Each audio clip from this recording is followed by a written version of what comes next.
చూస్తారని గ్యారెంటీ ఉందా? మీరు చూస్తారని గ్యారెంటీ ఉందా? మీరు చూస్తారు త్వరలో వచ్చేస్తారు. మీరు చూస్తారని గ్యారెంటీ ఉందా? ఏమంటే ఎక్కాక పోయినసారి ఉండగా ఇంకేముంది, బిడ్జీ వస్తుందండు. 5 ఏళ్ళు పోయింది, జగన్ 5 ఏళ్ళు పోయింది.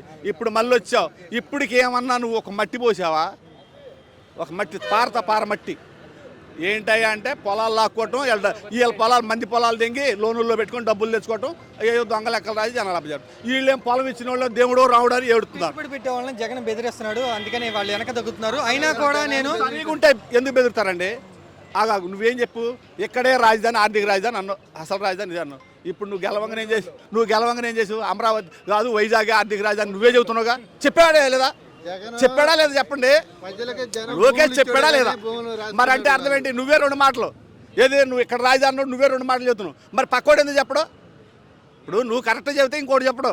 నువ్వే చెబుతున్నావుగా, ఏడ రాజధాని అన్నో తీసుకెళ్ళి వైజాగ్ రాజధాని నువ్వే చెబుతున్నావు. మరి ఇంకేమనుకోవాలి?